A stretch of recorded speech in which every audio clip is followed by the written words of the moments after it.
Welcome to Dune Chapter by Chapter. I'm Dominic. So in the last chapter we had this interesting battle of wills between the Baron Harkonnen and his nephew Feyd-Rautha, where Feyd-Rautha attempted to assassinate his uncle. But the uncle was able to avoid the assassination, and what Feyd-Rautha couldn't figure out is exactly how he was able to do it. But the Baron wouldn't give up how he did it. But it turns out that Thufir Hawat is playing both sides against each other. So Thufir Hawat helped Feyd-Rautha come up with the plan to assassinate his uncle, but then alerted the uncle to the plan so he could avoid it. So he's kind of playing both sides here, trying to bring down this the House Harkonnen from within. So now we have this interesting confrontation between Thufir Hawat and the Baron. So this is really the first time you've seen Thufir Hawat come back into the story. He was kind of always mentioned off screen, I guess, is in this chapter here. So the Baron, he's trying to figure out what's going on Arrakis because things aren't quite working out. And what's happening on Arrakis is his nephew, Rabban, is losing a lot of men, and he's covering it up, making it look like workplace accidents and spice mining accidents and all that kind of, just whatever he can do to make up the loss. So what's interesting in this chapter between the two of them is the Baron knows that Hawat is somehow trying to betray him, but he doesn't want to waste Hawat because Hawat is a very valuable mentat, and he did lose his original mentat, Piter. So he's playing this delicate line here where he still wants to keep him around, but because he is valuable.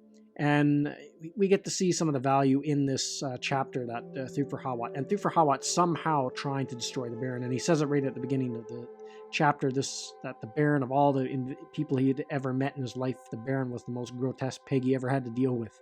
That's in the opening line of the book, of this chapter.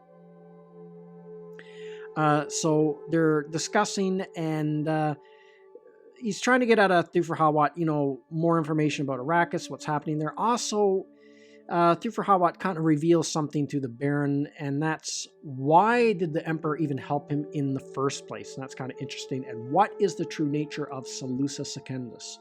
So the Baron, as far as he's concerned, Seleucia Secundus is just a prison planet for the Emperor. That's it, nothing more. And but Thufir Hawat points out, well, where do you think all the Sardaukar come from? And the Baron, he doesn't really get the question, and then he kind of reveals to him, well, the survival rate is very low on Seleucia Secundus. So anyone that goes to that prison planet, there's a 60% chance they're not going to make it. And so that's pretty high.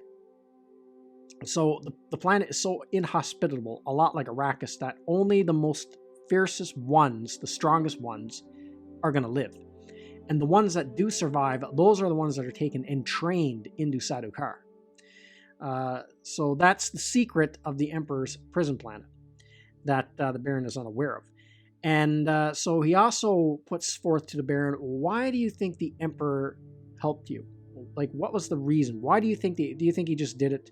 And then he said, well, for Arrakis. Well, maybe, but he tells him that Duncan Idaho and Gurney Halleck actually trained some of the some of the Atreides men to fight almost as good as the Sardaukar. Not only that, if House Atreides was able to tap into the population of another planet with an even more inhospitable environment than the Emperor's prison planet, they could train those. They would surpass the Sardaukar. So they would have a fighting force superior to the Emperor's Sardaukar. And so this is one of the reasons why the Emperor felt really threatened by Duke Leto. On top of that, Duke Leto was getting more popular in the Landsraad and all that kind of stuff. So that's part of the reason why the Emperor teamed up with House Harkonnen to destroy House Atreides. But now the Emperor is kind of watching the Baron closely too, because he doesn't want the Baron to stumble onto the same thing that the Atreides almost did. And that is, the Baron might be able to recruit the Fremen to fight on his side and then tap into that potential fighting force and become more powerful than the Sardaukar. So this is what Thufir Hawat kind of throws out there to the Baron. So he says, so you kind of got to disassociate yourself somewhat with the dealings of what is going on Arrakis. So you got to he kind of basically says it right there, you got to throw your nephew under the bus. And so he tells him, so what you do is, but first it takes some convincing. The Baron says, well, because he still totally underestimates the Fremen at this point, the Baron Harkonnen. He says, well, what do you mean the Fremen? They're no threat. They're just like a bunch of savages. Just my nephew alone, him and his men killed 2,000. But then Hawat points out, well, that's not what, if you read between the lines, that's not the case. They're actually getting wiped out. They might have killed 2,000 Fremen, but the Fremen killed like 6,000 of Rabban's men and even more. And same thing with the Sardaukar. So they're actually like losing it big time, and Rabban's covering it up. So he tells him, well, what you can do is just cut ties with Baron Rabban, just let him keep sending these reports. And but what you do is you just keep upping the quota of spice he has to produce every year. So then he'll have to oppress the people more and more and more. And then the Baron kind of reveals to Hawat his ultimate plan for Feyd. Well, I hoped to, I'm grooming another one, not Rabban, but I'm grooming my other nephew to take my place. So then Hawat kind of says, well, maybe we can tie the two together. If you throw Rabban under the bus, you can send in Feyd as the savior of the population, and then you can use Feyd to recruit the Fremen into your fighting force. And then he kind of compares it. You got to treat them the same way the Emperor treats the Sardaukar. So the Sardaukar live almost like noblemen. They have like their own personal pleasure slaves. They have mansions, all this kind of stuff. They have a very well taken care of lifestyle. Like once they're trained in combat and stuff like that, and are off of Salusa Secundus. And so he tells them, you have to basically do the same thing for the Fremen. So what's interesting is I don't really know how this would play into Thufir Hawat's plan to destroy the Baron. But he's trying to find some way to get revenge for House Atreides in all of this. And so what's also pretty interesting here is that, the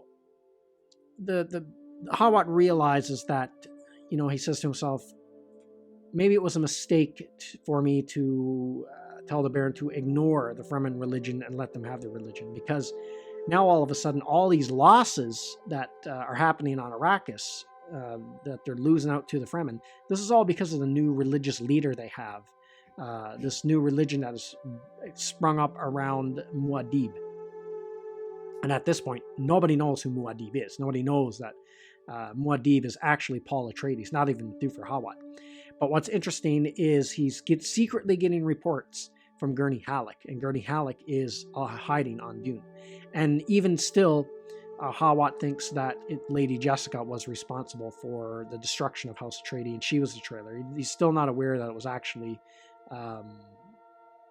Dr. Yue.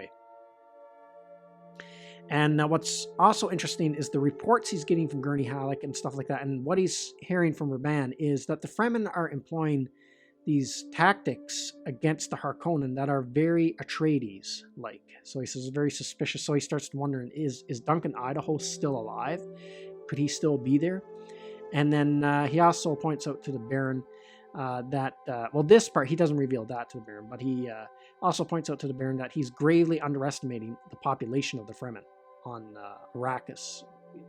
It's a vast army that's just waiting to be tapped into. So this kind of goes back to what's interesting about this is all these great houses, they're trying to find ways to take advantage of the Fremen. Like everything that they're doing for the Fremen, it's just for their own gain, not really for what's best for the Fremen. And the Fremen, in a way, they don't really realize this, especially when it's concerning House Atreides. But I think there's kind of like a dual thing going on with Paul. Like, yes, they're taking advantage of the Fremen, and they're utilizing the Fremen, but at the same time, they're kind of doing what they think is right, because life would be a lot worse for the Fremen under the Harkonnens. And in a way, the Fremen do get freedom, but at the end of the day, it ends up kind of backfiring on them. Kind of leads them to their own doom, kind of thing.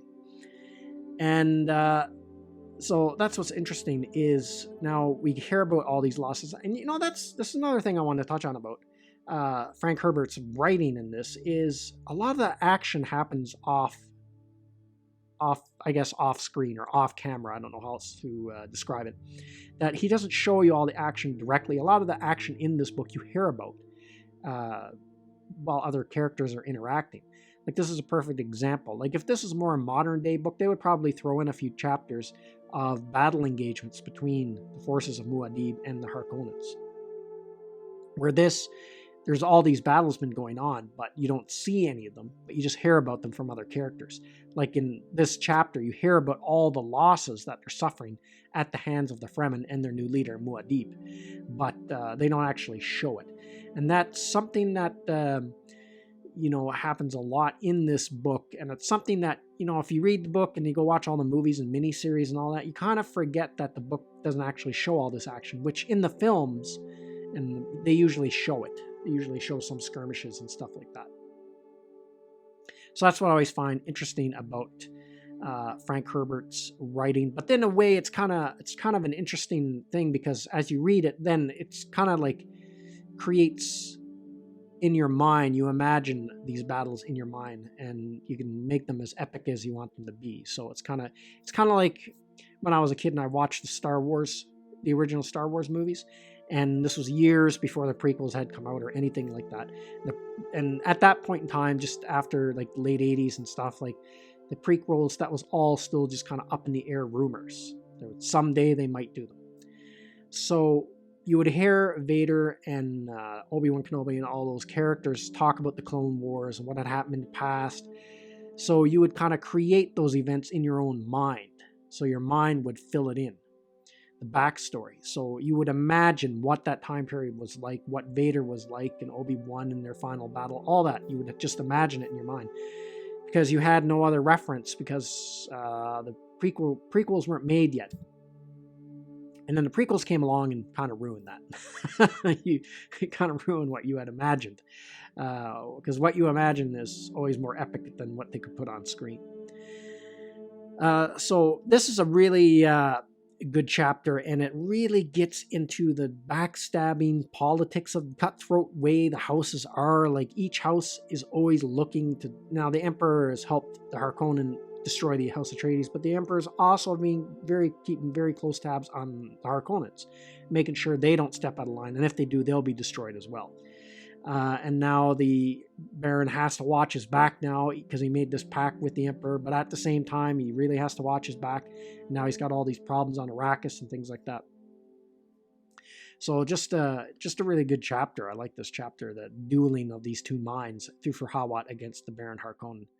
And again, also in this chapter, you get more comparisons to how, these guys view the Baron in contrast with Duke Leto and Duke Leto's father and stuff like that. How he says, this guy, Thufir Hawat, just compares the Baron. He just says he's a clod, he's a buffoon. He just blabbers on too much, where the Duke Leto could communicate a whole sentence to Thufir Hawat with just a raise of an eyebrow, and they, because they had such rapport, and there was such loyalty there, which that doesn't exist within House Harkonnen. It's alliances of convenience and self-gain that keep the house together, and not actual loyalty or family or anything like that. So, like, the complete opposite of House Atreides. So again, another cool chapter, and I believe we're like 9 chapters left, I think. So getting close to the end. So that's everything I got to say in this video. Let me know what you think in the comment section, and I will see you at the next one.